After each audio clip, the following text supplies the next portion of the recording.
1825, Nat Turner claims to have seen signs in the sky, drops of blood on corn, shapes of men in battle. Locals whisper that he can hear God's voice. The revelation sets up a man divided between faith and madness. Turner begins secretly preaching to slaves, not about obedience, but about deliverance. He quotes Exodus and Revelation like prophecies coded for rebellion. If Thomas Freeman's story has touched you, lingered in your mind, or left you questioning what freedom really means, then this is more than history. It's a call to remember, to reflect, and to share. Imagine a boy bought for $3, chained by law and custom, who transformed every hardship into knowledge, and whose legacy continues to echo across centuries. His life reminds us that the fight for truth, for justice, and for education never ends, and that even one person's courage can ripple through time in ways we may never fully understand. We want to hear your thoughts. What struck you the most about Thomas Freeman's journey? Was it his unwavering courage, his brilliant strategy, or the haunting mystery of his disappearance? Share your reflections in the comments below, because your voice matters, and every conversation helps keep the lessons of history alive. If you haven't already, make sure to subscribe to the channel. By subscribing, you become part of a community that refuses to forget the hidden stories, the forgotten heroes, and the truth that history tried to bury. Turn on notifications so you never miss a journey into the shadows of the past, where stories like Thomas Freeman's challenge everything you think you know. History is full of whispers, secrets, and voices waiting to be heard. Let's honor them together.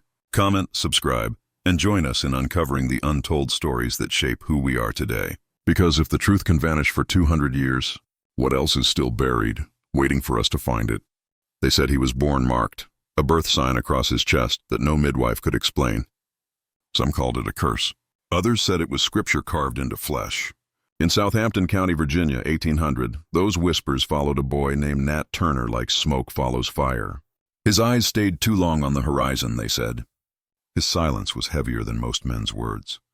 He wasn't just another child of the fields. He was something else, something that made people uneasy even when he smiled. By the time he could walk, Nat could already read. No one knew where he learned.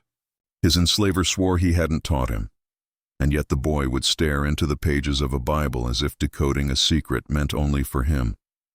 When the others rested, Nat would sit beneath the trees, reading aloud softly in a voice that carried through the wind, words about deliverance, vengeance, the wrath of God. The older slaves avoided him after dark. They said he talked to angels, or maybe he talked to something else, whisper. He saw things, one old woman said years later, things that weren't meant to be seen. In 1825, deep in the Virginia woods, Nat claimed the sky changed. He said the air grew thick, like breath caught in the lungs of the world. The sun dimmed and the light turned copper. When he looked at the cornfields, he saw drops of red across the stalks. Not dew, but blood. He said it was a sign. He said it was time, but time for what? That's the question historians still argue about. Some call it delusion, the fever dream of a man driven mad by chains. Others believe Turner truly believed he was chosen, not to preach peace, but to deliver punishment. Nat began to speak differently after that vision. He stopped smiling. He carried the Bible wherever he went, pressing his thumb between pages of Exodus and Revelation, stories of bondage and apocalypse. He told his followers that God spoke through signs in the heavens, through lightning and eclipses, through the cries of children in the night. Every storm, he said, was a warning. Every sunrise was another day of defiance delayed. The white men noticed his quiet authority, but mistook it for obedience. They let him travel to nearby plantations, preaching to other slaves. They didn't hear the code in his sermons, the way he twisted scripture to mean something sharper. The first shall be last, he'd say, voice low, and the last shall be first. Some bowed their heads. Others raised their eyes. Those who listened too closely started to believe that deliverance wasn't going to come from heaven. It was going to come from blood. By the late 1820s, his legend had spread. Field hands whispered that he could heal sickness, that he could see the future. When a slave child was born dead, Nat touched the tiny hand and said the child would rise in spirit. The mother swore the next morning she heard her baby laughing in the wind. Small stories, but powerful in a world where hope was illegal. Then came the second sign. It was late one evening when Nat looked toward the horizon and saw lightning split the sky in perfect crosses. He dropped to his knees, trembling. The others said he muttered a prayer that no one recognized, half scripture, half something older, something darker. From that night forward, he began to keep count of days of men, of weapons hidden beneath floorboards. His eyes no longer looked tired. They looked certain. What made this man so dangerous wasn't strength or numbers. It was conviction. He truly believed God had chosen him to tear down the empire of slavery from within. Every scar he'd seen, every lash he'd endured, every child sold, all of it, he believed, had been leading to one appointed hour. There's a letter from a local overseer dated June 1830. It mentions Turner by name, calls him a Negro preacher of unusual gravity and intellect, who keeps the others restless. It was a warning sent to the county militia, but no one took it seriously. One line in that letter stands out. He speaks of light and thunder as if they follow his command. That same summer there were reports of strange lights over the forest. People said they looked like torches moving across the sky. Farmers claimed their dogs wouldn't stop barking. Their horses refused to enter the fields. One diary from a woman named Mary Reese describes it perfectly. The air feels wrong, as if something watches. But no one could have known what was coming. For Nat, the signs had aligned. He saw them in the stars, in the dreams that woke him drenched in sweat, in the pale light of dawn that broke across the fields he'd labored in all his life. He told his closest followers the time was near, but he said it with calm certainty, not fury. "The angels are loosed," he whispered, "and they have chosen us." By 1831, Virginia simmered with unease. Crops were failing. Disease crept through the summer air. The masters grew paranoid, sensing a shift they couldn't name. And somewhere beneath that quiet dread, a man they underestimated was counting down the final days before the blood eclipse. Whisper. He said he saw men walking upside down in the sky. One survivor would later recall. He said it meant the world was about to turn. In the months before it began, Nat withdrew into silence again. He would disappear into the woods for days, returning with that same haunted look, as if he'd been somewhere no one else could go. When asked where he went, he'd simply say, "To listen." Those who believed him felt the ground trembling beneath their feet. Those who didn't still felt something they couldn't explain, an invisible pull, a storm circling a man who seemed to carry both God and death in his voice. The first sign had come in 1825 in the blood-colored cornfields. The second would come soon, not in the sky this time, but in the streets of Southampton, beneath the blades of men who thought they were following heaven's command.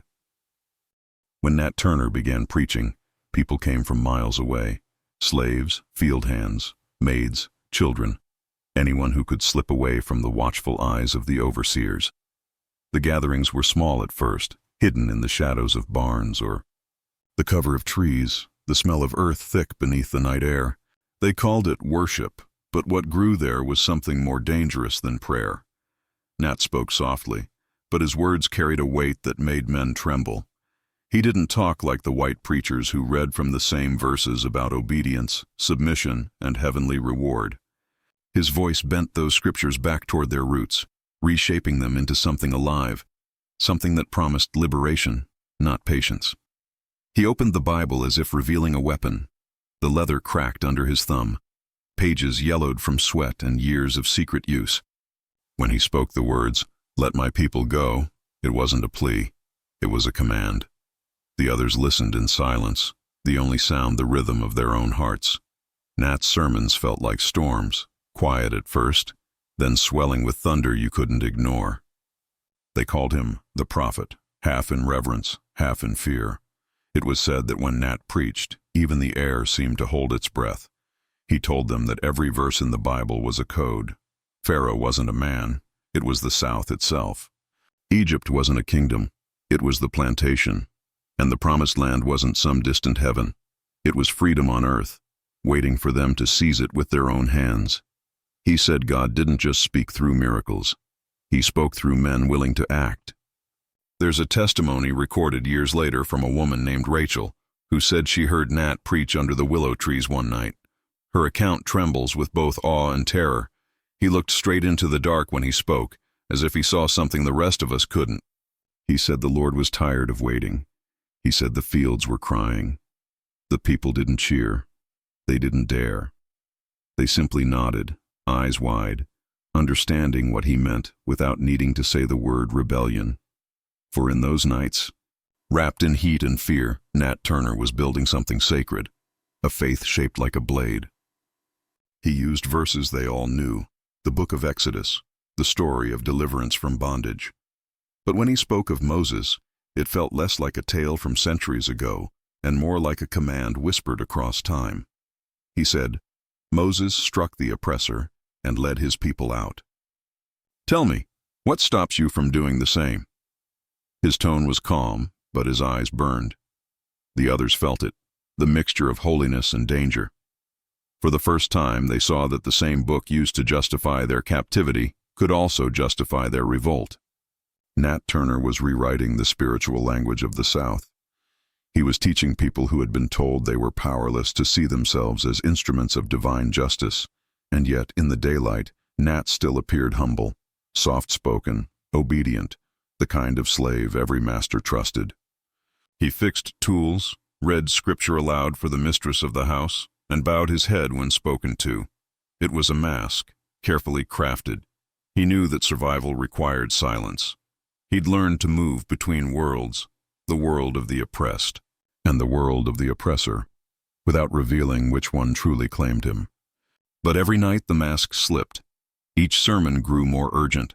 He spoke of storms and rivers turning red, of an angel carrying a sword dripping with blood. He warned that the Lord's patience was ending, and those who did nothing would be swept away with the guilty. Some were frightened. Some begged him to stop before the white men found out. But most kept coming, drawn by the strange pull of his conviction. One night, during a sermon held in a clearing lit by fireflies, Nat held up the Bible and said, "This is not a book of comfort. It is a record of war. The Lord does not forget his children. He remembers through fire." The crowd murmured prayers, soft and trembling. But Nat's voice broke through them like thunder. "The last shall be first," he repeated, "and the first shall be last." Each repetition hit like a hammer. Those words, once harmless, now carried the weight of prophecy. The white men began to notice. Rumors traveled fast in Southampton County. Faster than wagons, faster than truth. Some planters whispered that Turner's meetings were too long, too frequent, too private. Others dismissed it. After all, what danger could come from a slave reading scripture? But a few, those who had looked into Nat's eyes, sensed something different. There was calculation behind that calm. They saw that he wasn't preaching to soothe, he was preaching to prepare. In one surviving letter from a plantation owner dated early 1831, a line stands out. "There is a spirit among the Negroes that disturbs sleep. They gather and whisper of deliverance. I suspect that Preacher Turner stirs them." Turner's followers began using secret signs to find one another. Marks carved into tree trunks, a series of pebbles left in a certain pattern, a snatch of hymn sung off-key. Each small signal meant something larger. The word was spreading. The sermons were no longer just spiritual gatherings. They were strategy sessions disguised as worship. But for all his growing power, Nat was still careful. He refused to speak directly of violence. Instead, he let the scripture speak for him. When he read from Revelation, "And I saw heaven opened, and behold a white horse, and he that sat upon him was called Faithful and True, and in righteousness he doth judge and make war," no one missed the meaning. The horse was pale, like dawn. The rider's sword was sharp. And when Nat looked up from the page, his voice lowered almost to a whisper. "That rider comes soon." The congregation shivered. Some wept. One man, known only as Hark, clenched his fists so tight his nails drew blood. He would later become one of Turner's lieutenants. Every sermon built toward something unseen, a hidden climax no one dared name aloud. Nat Turner had learned that the word freedom was too dangerous to speak openly, so he replaced it with a single phrase, "The day of the Lord." That became the code. When he said it, every listener knew what it meant. He was turning faith into rebellion, one verse at a time. In his own writings, Turner later claimed he never planned it for glory or vengeance. He said he only obeyed a divine voice that told him the time had come. But those who stood beside him knew there was more in his eyes than submission to God. There was anger, grief, and the long memory of centuries. The sermons became shorter, as if his patience was thinning. He started pausing mid-verse, staring into the firelight as though seeing a future drenched in red. One night, when a thunderstorm broke above them, Turner raised his arms and shouted over the rain, "The Lord is speaking. Do you hear him?" The lightning flashed, and for a heartbeat, the faces of his followers glowed like ghosts, silent, trembling, waiting for the storm to end. When it did, Nat looked at them and said, almost quietly, "Soon the word will become flesh." He closed the Bible, wrapped it in cloth, and walked away into the darkness. From that night forward, he preached less often. He didn't need to. The fire had already spread. Each man who'd heard him carried that spark back to his own plantation.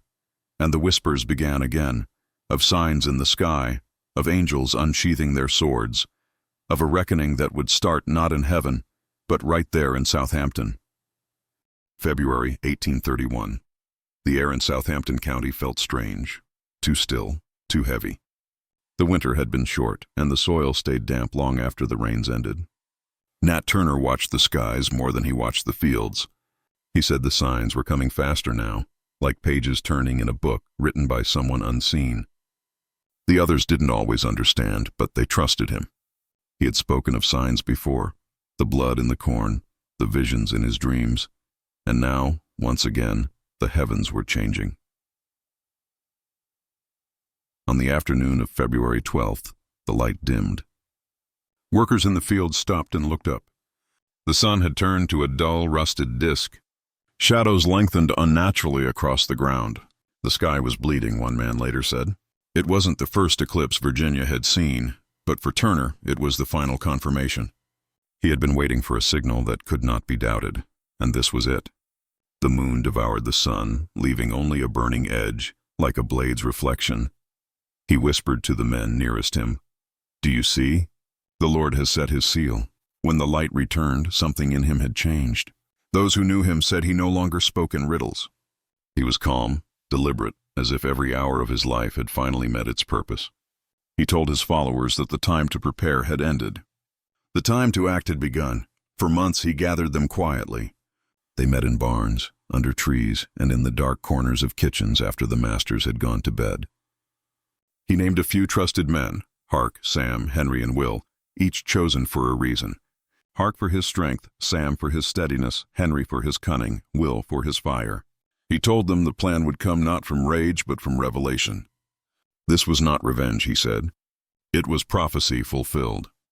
In one surviving account, Hark recalled that Nat's voice barely rose above a whisper when he first spoke of killing.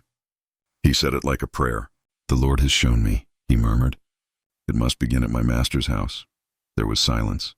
The men stared at him, waiting for him to laugh, but he didn't. He only looked at them, calm and certain. They began to prepare. Small things at first: stolen blades, shovels reworked into weapons, scraps of lead melted into bullets. Nat forbade drinking, arguing, or open talk of violence. "Purify your hands," he told them. "When the angel strikes, he must strike clean." His words were measured, wholly even. He called the rebellion the great day of judgment. Every detail mattered. Who would ride, who would walk, who would carry fire, who would spare no one. The secrecy was suffocating. Each man carried his fear like a second skin. Every whisper could be betrayal. Every prayer could be overheard. Turner's followers avoided one another in public, their eyes down, their bodies bent under the weight of ordinary labor. But when night came, they changed. The quiet men became soldiers in waiting. There are accounts of Nat walking the fields alone at dusk, mumbling scripture to the wind. He said he heard a voice repeating the same verse again and again, "And I looked, and behold, there was a great earthquake, and the sun became black as sackcloth of hair, and the moon became as blood." The verse burned in his mind. The eclipse had confirmed it. The heavens had aligned, but the day he chose came and went, and nothing happened. He had set the plan for July 4th, the day the white men celebrated their freedom. He thought it fitting that theirs should mark the beginning of his. But a sickness swept through the county. Fever spread among the slaves. The men couldn't gather safely. Rumors circulated that the militia was restless, that the masters had begun to suspect something. Turner delayed. He said the Lord had stayed his hand. The men grew restless. They asked when, and he only answered, soon. Weeks turned into months. The tension hardened inside them. Every sunrise felt like a challenge. Every sunset like a warning that they might never be ready. But Nat waited. He watched the skies again, searching for another sign. Then, in mid-August, he saw one. A peculiar shimmer filled the air one evening, the horizon glowing deep red as if on fire. Nat watched the color spread across the clouds and whispered, "Now." He gathered his men on August 20th. The night was moonless, the air thick with insects. They met at Cabin Pond, a marshy clearing hidden by trees. Nat stood before them, barefoot, holding a small book wrapped in cloth. It was his Bible. He said the first blow must fall before dawn. The men knelt. Hark and Henry prayed aloud. One man, Will, wept openly, muttering that he couldn't raise his hand against the women or children. Nat looked at him for a long time, then said softly, "The Lord's work spares no Pharaoh's house." When the prayer ended, he drew a line in the dirt with a stick. "This is the divide," he said. "Once we cross it, there is no return." No one spoke. One by one they stepped over. At about 2 in the morning on August 21st, they set out. The world was silent except for the hum of crickets and the rustle of grass beneath their feet. The first stop was the home of Joseph Travis, Nat's enslaver. The man slept peacefully, unaware that the field hand he trusted most was walking toward his door with a hatchet hidden in his coat. Nat Turner entered the house first. Inside, the air was heavy with the smell of wood smoke and tallow. A clock ticked softly in the parlor. In another room, a baby stirred. Turner hesitated, just a moment. Then, as Hark held the door open behind him, Will stepped forward, raised his axe, and ended the silence. The first blow fell quietly. Then another. Then another. It was over in minutes. No screams, no warning. The family lay still. Turner stood at the foot of the bed, breathing slowly, the moonlight returning faintly through the shutters. He said a prayer over the bodies, thanking God for his mercy. To those watching, it looked less like murder than ritual. Music, slow pulse, building tension. They took weapons, horses, food. By dawn, they had killed 5 people and were on their way to the next plantation. The rebellion had begun, but that moment, the blood eclipse, the night at Cabin Pond, the crossing of the line in the dirt, that was the true beginning. Everything that followed would be written in fire, but it was in that darkness that Nat Turner's fate was sealed. Freedom, as Thomas Freeman would later write in his journal, was not a moment of triumph. It was a slow awakening. When the war ended and the Emancipation Proclamation was finally enforced across the South, the word freedom carried no clear meaning for a child who had never known choice. He was 12 years old when the Union soldiers reached his plantation in South Carolina. He remembered the sound of horses' hooves before he saw their blue coats. The master had already fled, taking what valuables he could, leaving behind broken families and frightened children. The soldiers weren't there for vengeance. They were there for liberation. But liberation, Thomas quickly learned, did not mean safety. The soldiers distributed food and declared that the slaves were free now, but no one told them what to do next. Some left immediately, walking toward the sunrise because someone had whispered that freedom lived in the east. Others stayed, clinging to what little shelter remained. Thomas had nowhere to go. He had no parents to search for, no family name to reclaim, no knowledge of how to live outside the boundaries of the land he had worked all his life.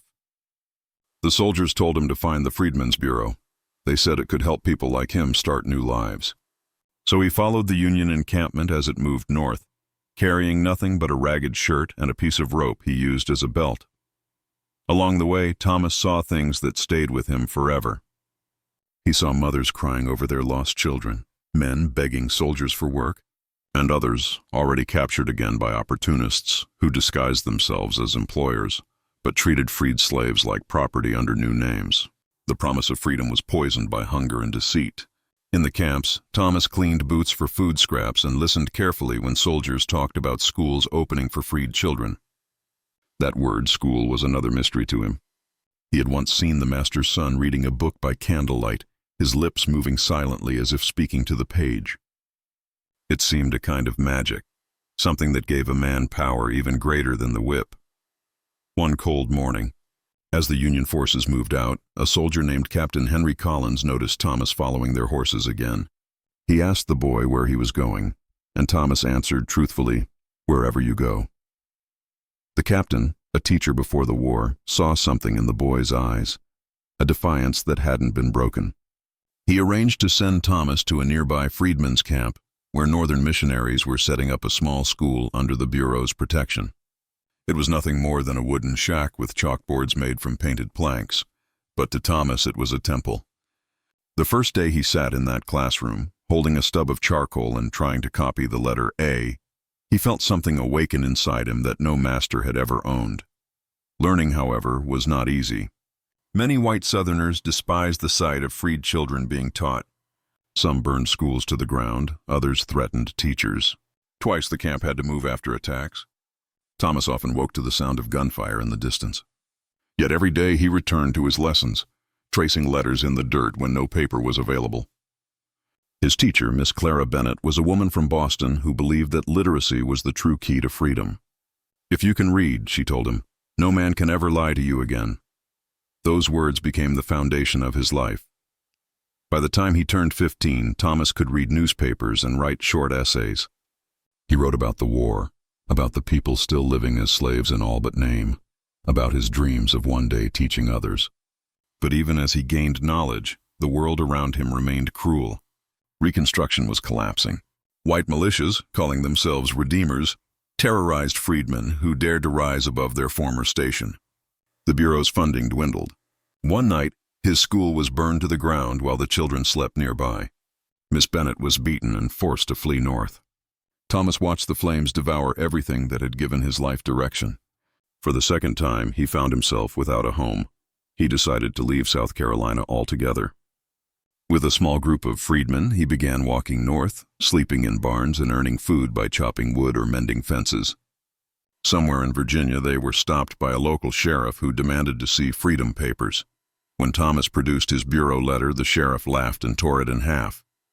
The men were nearly arrested for vagrancy, a law often used to re-enslave freed people through convict leasing, but they managed to escape during the night. That journey taught Thomas one of the hardest lessons. Freedom granted by law could still be denied by hatred. By the time he reached Washington, D.C., he was 16 and weary beyond his years. The capital was bustling with opportunity, but most jobs were closed to men of his color. Still, he refused to give up. He swept floors in government buildings, carried water for soldiers, and listened whenever someone spoke of new schools opening for colored youth. It was there, in a small classroom behind a Methodist church, that he resumed his education. He became a tutor for younger children and quickly earned a reputation for discipline and compassion. His voice carried a quiet authority that made even restless boys listen. The more he learned about the country's laws and government, the more he realized that his people needed more than freedom. They needed protection. He began attending public meetings, where freedmen debated how to secure land, voting rights, and education. Many of the men had fought in the Union Army and believed that equality would follow naturally. Thomas was less certain. He had seen how easily promises could vanish. So he wrote letters, long letters, to anyone who would read them. Politicians, church leaders, editors.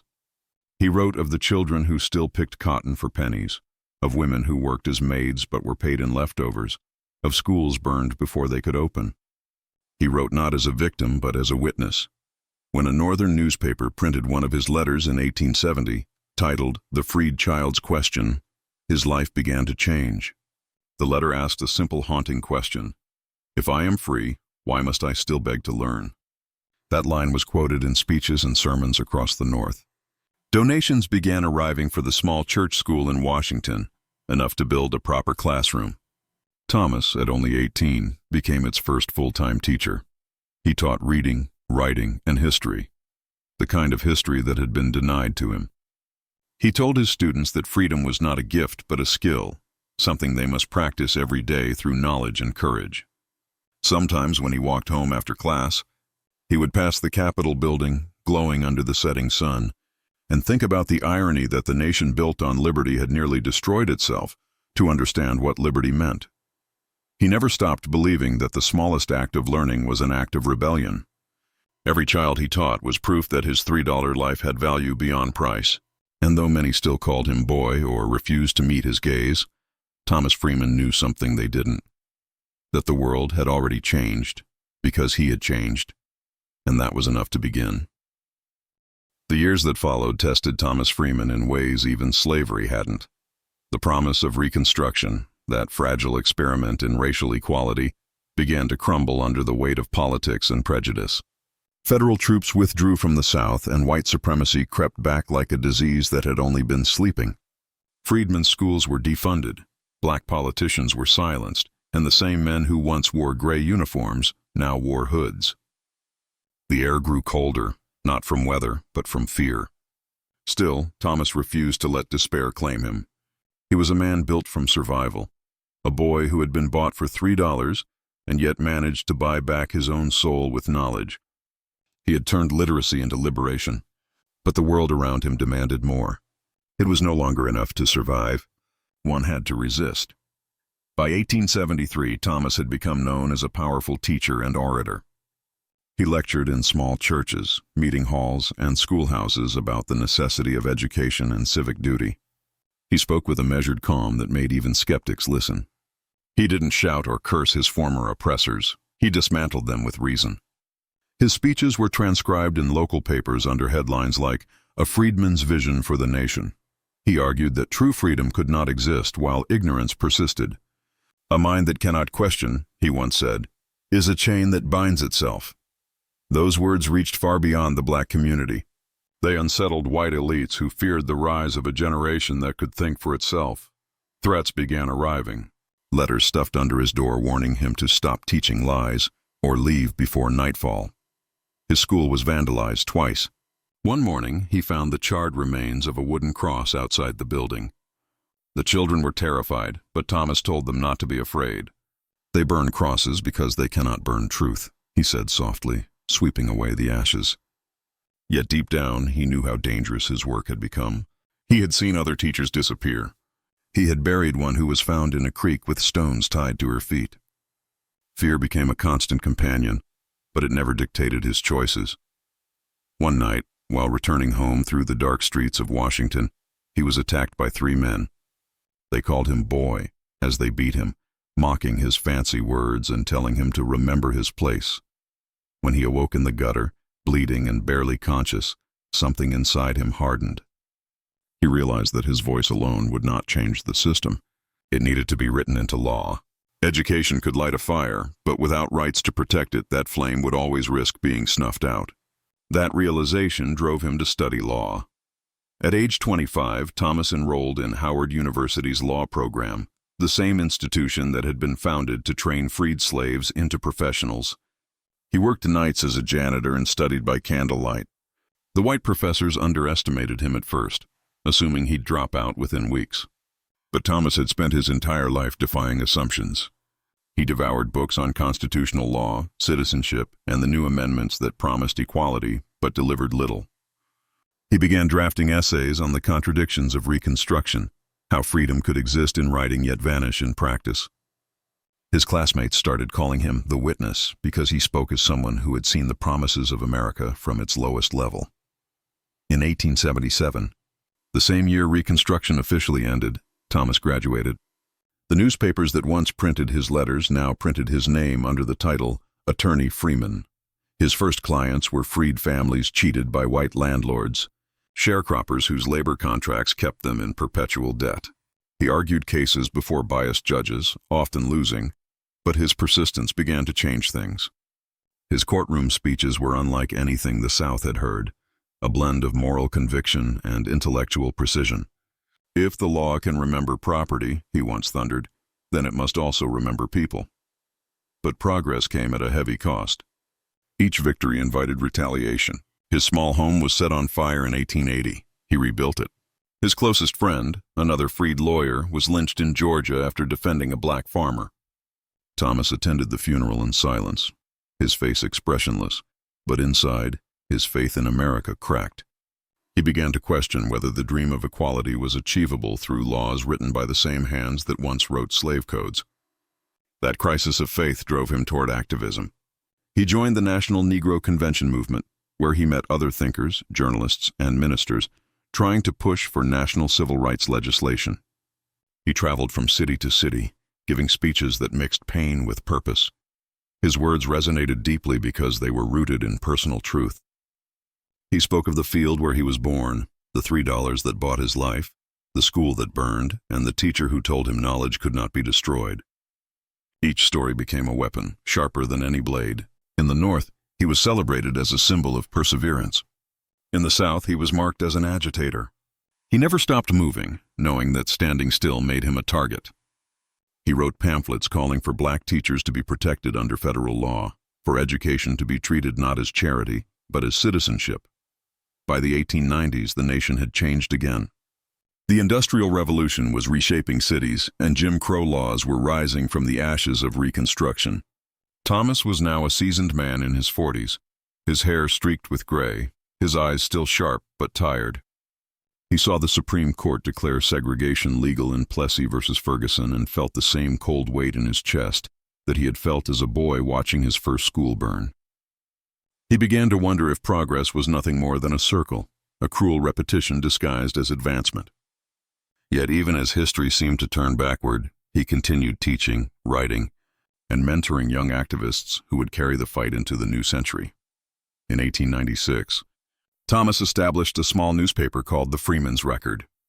Its mission was simple, to remind the country that freedom had a memory. The paper published stories of black inventors, teachers, and veterans who refused to vanish from history. It exposed injustices and celebrated victories. Its circulation never grew large, but its influence rippled through communities hungry for truth. Late at night, after the press stopped running, Thomas would walk through the quiet streets of Washington and think about the long road from the plantation to the Capitol. Every bruise, every scar, every word he had written felt like proof that he had outlived the system meant to erase him. He never grew wealthy or famous. He didn't seek statues or headlines. His legacy lived in the thousands of children who could now read, in the teachers who dared to teach, in the quiet knowledge that the boy once bought for $3 had changed the arithmetic of history. Through law, education, and sheer endurance, he had rewritten the definition of what a man like him could become. Even as his body aged, his resolve remained unbroken. He had become something greater than a survivor. He had become a testament, a living answer to the question he had once asked, "If I am free, why must I still beg to learn?" Now he knew. Freedom had to be learned, fought for, and taught again, generation after generation. When Thomas Freeman began preparing what would become his final series of public lectures, he didn't yet know they would be his last. He only knew that the country had grown colder again, more polished in its cruelty, more confident in its ability to erase. Lynchings were now public rituals. Postcards of the dead were sold at train stations. The language of equality had been replaced by the rhetoric of separate but equal. The promise of emancipation, once written in the blood of a generation, had faded into polite segregation. Freeman had lived long enough to see freedom turned into theater, performed for northern audiences, denied in southern courtrooms. It wasn't rage that filled him. It was the quiet ache of recognition. History was repeating itself, and he could feel its weight in his bones. In 1901, an invitation arrived from Virginia, Petersburg, the city where his rebellion against ignorance had begun decades earlier. They wanted him to give a speech at a new colored education conference. For Thomas, the irony was bitter.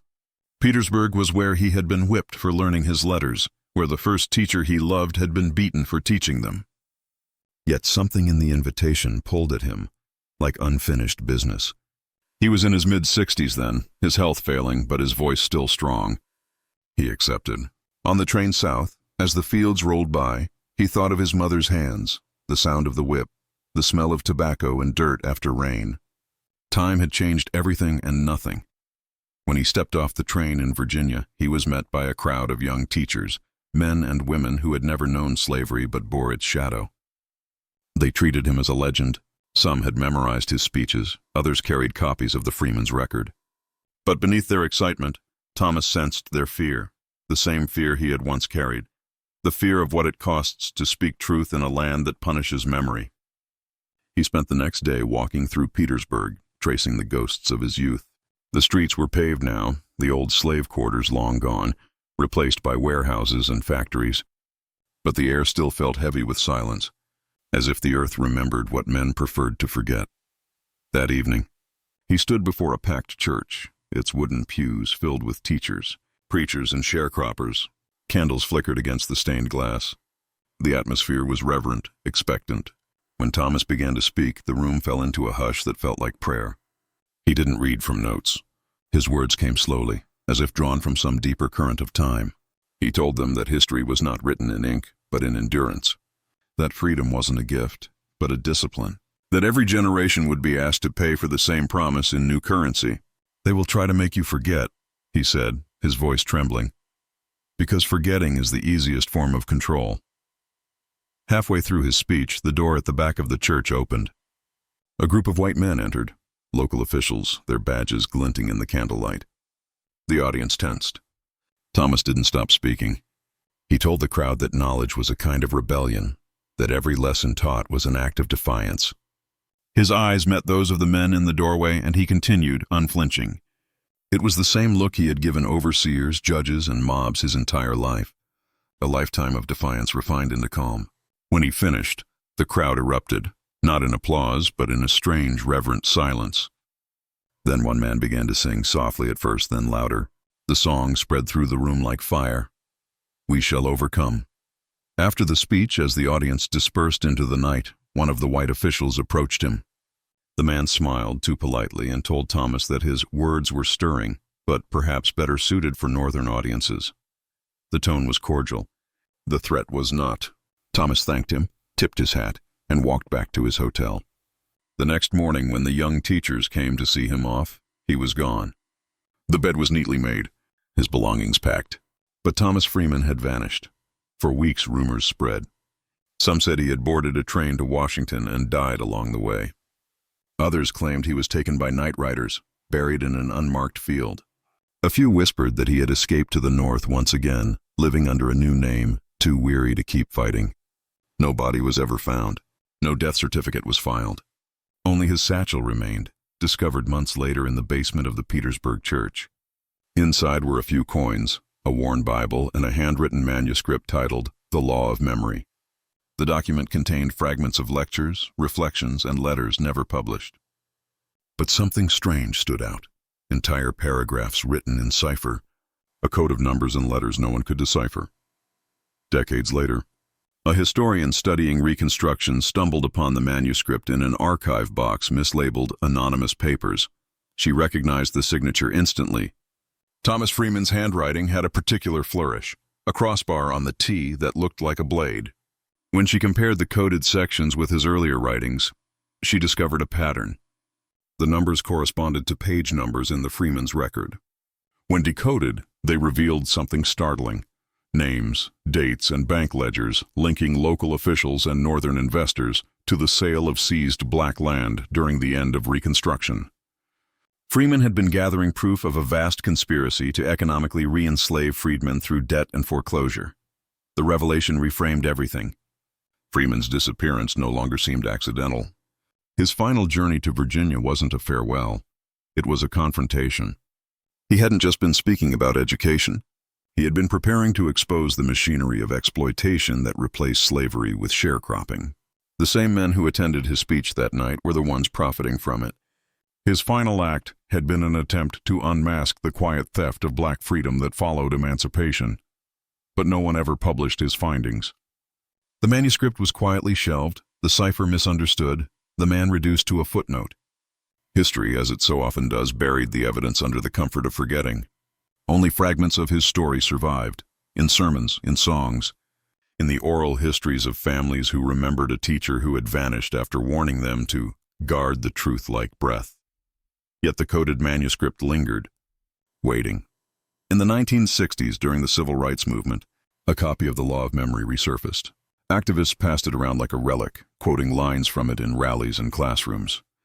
Its words felt prophetic. When the world forgets your chains, they will try to sell your silence. It wasn't just history, it was instruction. Some believed that the ciphered sections contained not only records of corruption, but a message meant for future generations. a warning encoded in plain sight. No one ever fully cracked it. More than a century later, when a museum curator in Washington cataloged an old box of Reconstruction-era artifacts, she found a pocket watch engraved with the initials TF. Inside was a folded scrap of paper, brittle with age, bearing only 7 words. The law remembers, even when men do not. The handwriting matched the letters of Thomas Freeman. It was unclear who had kept it or why it had been hidden inside the watch, but it was enough to reignite questions long thought settled. Had Freeman been silenced for what he uncovered? Or had he orchestrated his own disappearance, ensuring his truth would outlive him? The line between history and legend blurred, as it often does with men who threaten the order of things. Some say he became a ghost story told by teachers in the Jim Crow South, a warning about the cost of truth. Others believe he walked north under a different name, teaching in secret until his final days. No one knows for certain, but the manuscript, the cipher, and the words he left behind continue to whisper across time. The night Thomas Freeman disappeared from Petersburg, the city seemed to exhale a secret it had held for decades. The streets were quiet, cobblestones slick with the remnants of an August rain, and lanterns flickered weakly against the darkness. He had left no note, no clue to his destination. Only the faint echo of his voice remained in the minds of those who had heard him speak, the cadenced rhythm of a man who had seen both bondage and liberation and refused to bow to either. The years following his disappearance were marked by rumor, speculation, and an almost supernatural reverence. He became a shadow in the city's memory, a man whose presence could not be pinned down, whose influence was felt even when absent. Those who had known him closest, teachers, students, fellow activists, claimed he had carried with him a final gift, a collection of documents, letters, and coded manuscripts that held truths the world was not ready to face. Historians would later uncover fragments of these materials, hidden in plain sight within libraries, attics, and archives. The ciphered sections puzzled scholars for decades, a meticulous system of numbers and letters that suggested a hidden ledger of names, events, and transactions. It seemed that Freeman had anticipated the resistance he would face, not just from hostile whites in the South, but from the very institutions that claimed to protect freedom. Every document, every marginal note, was carefully constructed, a breadcrumb trail for those patient enough to follow it generations later. He had long understood that survival required more than physical endurance. It demanded strategic foresight. Even as a child, Thomas had observed patterns in human behavior, noting who wielded power and how it was exercised. By adulthood, he had mapped these patterns with precision, turning his observations into legal arguments, lessons, and ultimately, a quiet, relentless campaign to safeguard black knowledge and property. His disappearance, it became clear, was not the surrender of a tired man, but a deliberate maneuver. He vanished into history the way a skilled general retreats into the fog after achieving his tactical objectives, leaving his adversaries confused and disoriented. In the decades that followed, his students became teachers, and they carried forward the principles he had imparted. They spread across towns and states, planting schools and basements, churches and barns. The teachings were subtle but profound, literacy as liberation, history as memory, law as armor against oppression. Each generation understood Thomas Freeman not merely as a man, but as an idea, a living instruction in resistance. But with reverence came risk. Many of his protégés were targeted by white supremacist groups, their schools burned, their families threatened. Freeman's absence meant that no one could call upon him directly. And yet his influence acted as a shield, guiding them in ways unseen. In the late 20th century, the mystery of Freeman's final years captivated historians and civil rights scholars alike. Some claim to have traced him north to Pennsylvania, where census records suggested a Thomas Freeman living quietly under an assumed name, working as a teacher and mentor in a small black community. Others believed he returned to the South in secret, continuing his mission of education and resistance clandestinely, teaching children who would never speak his name, but who carried his lessons in their minds. These accounts, though unverifiable, shared common threads. A man dedicated to preserving memory, to ensuring that freedom was never taken for granted, and to creating structures that could outlast the fragile promises of a nation. Perhaps the most haunting aspect of his story lies in the coded manuscript, which remains partially undeciphered even today. Scholars have spent years attempting to unlock its full meaning, hypothesizing that it contains financial records, correspondences, and maps detailing how freed families' land and assets were systematically undermined in the post-Reconstruction era. Some sections suggest the involvement of Northern financiers, Southern officials, and opportunists who exploited the legal system to maintain control over black communities. Freeman, it seems, had anticipated these maneuvers, documenting them with meticulous care. The manuscript became a silent testament to foresight, a warning that the liberation of the body is meaningless without the protection of property, knowledge, and civic power. Through all this, Thomas Freeman's personal life remained enigmatic. No letters to family have survived, no photographs have been definitively identified. Historians piece together glimpses from second-hand accounts, memoirs, and the rare newspaper clipping. He is described as tall, deliberate in movement, with eyes that seemed to penetrate both deceit and cowardice. His voice, witnesses said, carried an unshakable calm, the kind of tone that can make even the most defiant listener feel exposed. He rarely laughed, but when he did, it was quick, dry, and filled with an ironic awareness of human folly.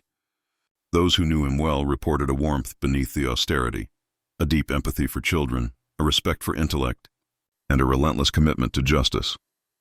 Perhaps the most enduring legacy of Thomas Freeman is the idea that freedom is neither automatic nor guaranteed.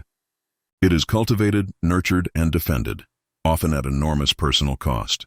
His life demonstrates the intersections of survival, education, and strategy, revealing how one person's discipline and foresight can ripple outward to influence countless others. Even in disappearance, he remained a figure of authority, a ghostly teacher who guided from afar. His students, aware or not, internalized his lessons and carried them forward, creating networks of literacy and empowerment in communities systematically designed to suppress them. The mystery of his final years continues to haunt those who study him. Did he die quietly, having completed his mission? Or did he vanish intentionally, living out his days in secrecy to protect the knowledge he had amassed? The coded manuscript hints at unfinished business, a story incomplete, waiting for the present to catch up. Each discovery of his writings or objects, letters, books, a pocket watch inscribed with his initials, revives speculation and admiration. Scholars argue over interpretations, yet all agree on one central truth. Thomas Freeman's life was an orchestrated act of resistance, a series of deliberate choices that outpaced the cruelty and limitations imposed upon him. As historians continue to study the fragments of his work, his influence endures in unexpected ways. Activists cite his essays, teachers incorporate his philosophy into curricula, and writers invoke his story to remind the world that knowledge can serve as a form of self-defense. Freeman's disappearance, rather than diminishing his impact, amplifies it. The questions surrounding his fate, the whys and wheres, invite each new generation to engage with the legacy of Reconstruction, the realities of systemic oppression, and the enduring necessity of vigilance. His life, and the uncertainty of its end, becomes a lens through which the struggle for justice and education can be understood, studied, and honored. Even today, when the sun sets over Petersburg and the streets are quiet, one can almost hear the echo of Thomas Freeman's footsteps, the rhythm of a man who moved through history deliberately, silently shaping the future. The manuscripts remain, partially coded, partially understood, waiting for someone to read them fully, to trace the paths he laid out decades before. And in classrooms, in quiet homes, in the minds of those willing to learn, his lessons endure, that freedom is fragile, that memory is powerful, and that one person, armed with knowledge and courage, can change the course of countless lives.